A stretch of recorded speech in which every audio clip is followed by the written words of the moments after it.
The United States is ramping up its military presence in the Philippines, marking a strategic return to Southeast Asia. This move is a direct response to rising tensions in the Indo-Pacific, especially in the South China Sea. The Philippines, sitting at the crossroads of vital shipping lanes, is now a frontline state in regional disputes.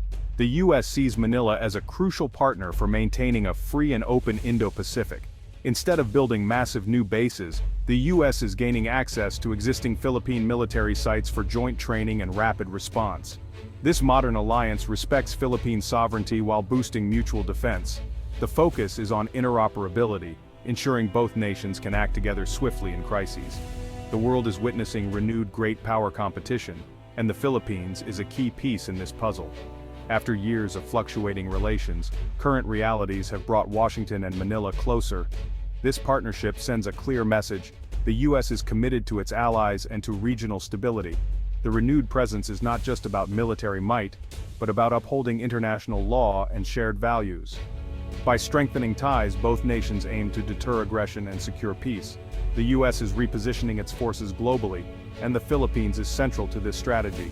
This alliance is a signal to the region. The balance of power that has underpinned prosperity for decades is being reinforced.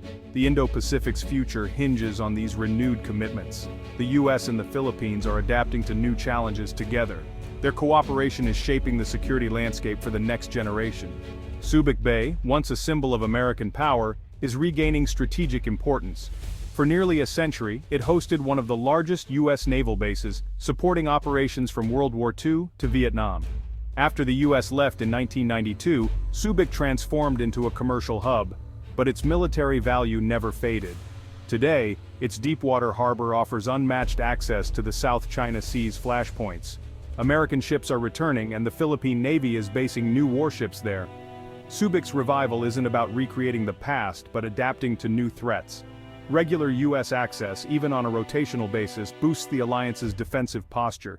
It enables rapid deployment and sustained presence in contested waters. The bay's geography and infrastructure make it a vital logistical hub. Subic is now a live asset, not just a historical landmark. Its role will be crucial in shaping the security architecture of the South China Sea.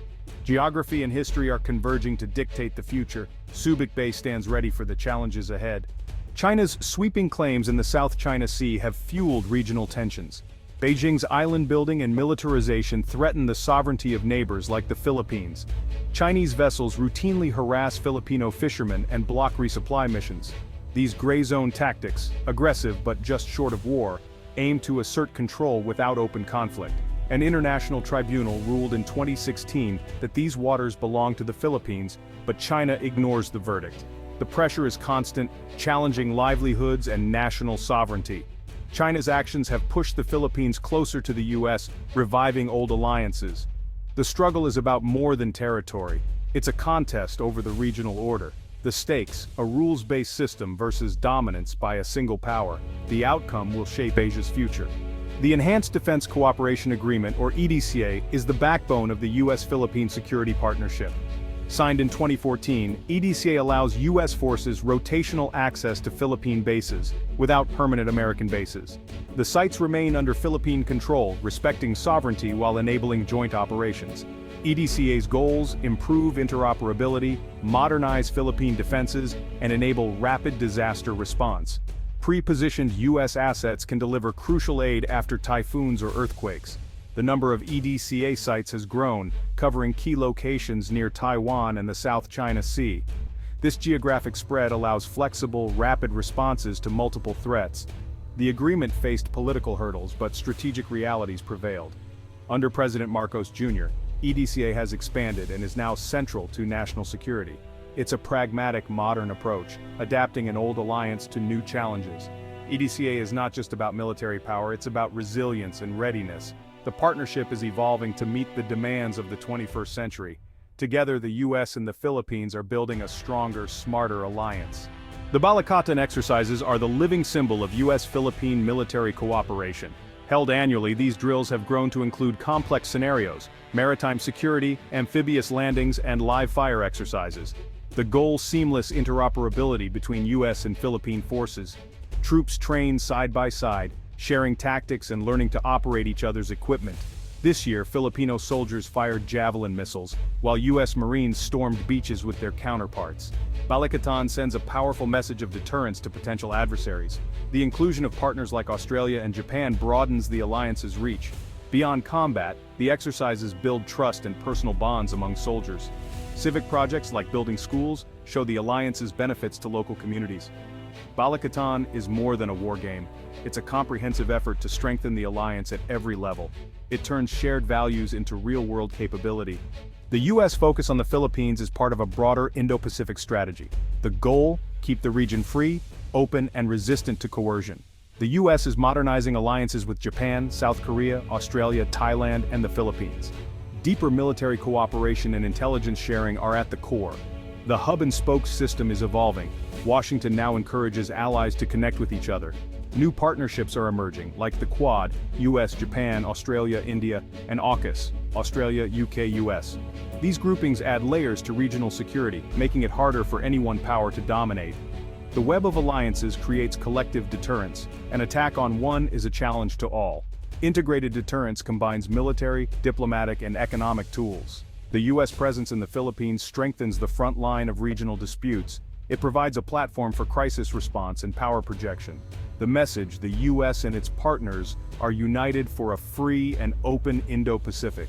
This network is the backbone of regional stability. The Philippines is now a vital link in this chain.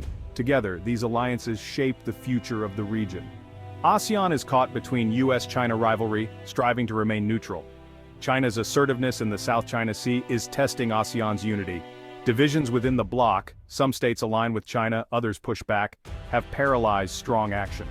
The Philippines' closer U.S. alignment marks a shift from ASEAN's usual quiet diplomacy. This stance is welcomed by some, but others fear deeper entanglement in great power competition. ASEAN's future relevance depends on managing internal divisions and speaking with one voice. The U.S.-Philippine alliance challenges ASEAN's neutrality, but also offers a security backstop. The region's diplomatic dance is now set to the rhythm of intensifying competition. The Philippines has shifted from accommodating China to re-embracing the U.S. alliance. The previous pivot to China failed to stop maritime harassment or deliver promised economic gains. Under President Marcos Jr., Manila is modernizing its military and taking a more assertive regional role. The Philippines is now a keystone state, central to Indo-Pacific security. Its location links the Pacific, South China Sea, and Northeast and Southeast Asia. A strong, stable Philippines anchors the region's security architecture. This new role brings both opportunity and risk, greater security but also greater exposure in any conflict. Manila has decided that standing up for sovereignty outweighs the risks of confrontation. The Philippines is no longer a passive player, but an active shaper of its destiny. Its choices will influence the region's future. The expanded U.S. presence in the Philippines is reshaping the Indo-Pacific's balance of power. The U.S.-Philippine alliance is a direct response to Chinese expansionism. This has made the Philippines a central arena in the new Great Game. Tensions are high. Every move by one side prompts a reaction from the other. The risk of miscalculation or accidental conflict is real, yet a stronger alliance could deter aggression and stabilize the region in the long run. The aim is not to contain China's growth, but to check its military ambitions. Regional stability depends on careful diplomacy and clear communication. The Philippines, at the heart of this contest, has chosen a rules-based order. The U.S. return is more than a military move, it's a statement about Asia's future. The choices made now will echo for decades. The region's peace and prosperity hang in the balance.